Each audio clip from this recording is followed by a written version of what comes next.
Hello, I'm Luke Hatfield. I'm joined by Tim Spears here at the Express and Star. Tim, one man who's certainly been very impressive for Wolves this season, after what you could say was inconsistent last year, Ivan Cavaleiro. Yeah, inconsistent is right. He would turn it on kind of once every 3 or 4 games last season, and you know, there are a number of factors to that. He was adjusting to English football, and he didn't really fit in. Certainly under Paul Lambert, you know, I don't think they really saw eye to eye. We saw his season end disastrously in acrimony when he got sent off for a headbutt at Derby. Yeah. And lo and behold, you know, there's his early summer.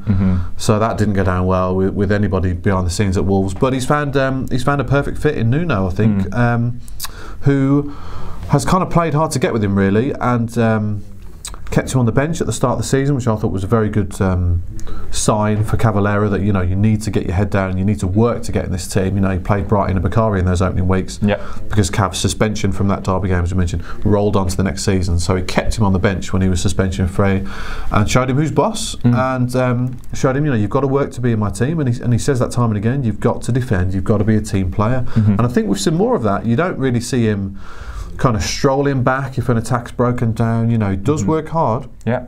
He does run back and try and win the ball back. He's not very good at it, but he tries to do it, and that's the most important thing. He's got the work ethic.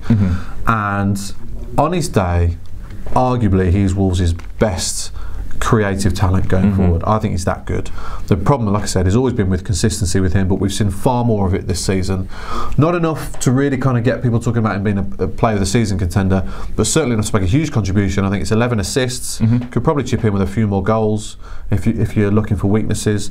But as far as contribution to the Championship, it's been immense, and it makes that £7 million fee look like a bit of a bargain in today's crazy market. It does, and he certainly has done it this season in the Championship. I think the matter of the question is now, can he do it in the top flight?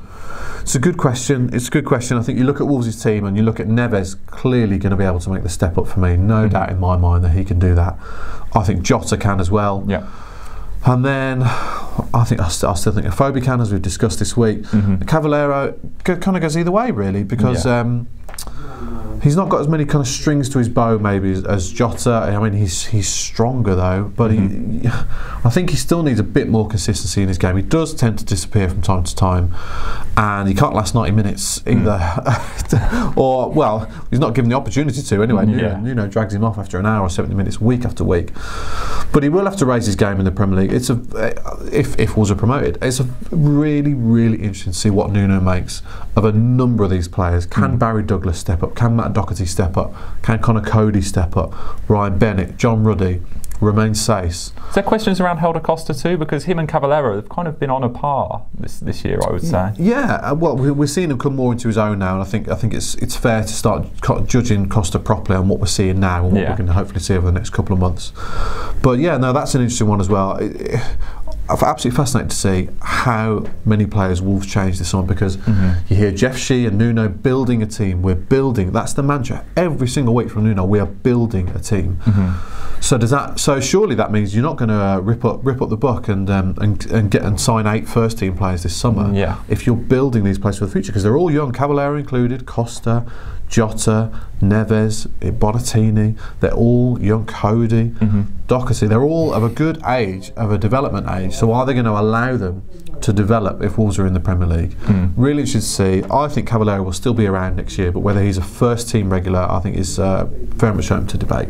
That's it. So Cavaleiro, a man who's come on leaps and bounds this season for Wolves. Whether he'll do the same if and when they get promoted, we will see. For all the latest, make sure you stay with us at expressandstar.com.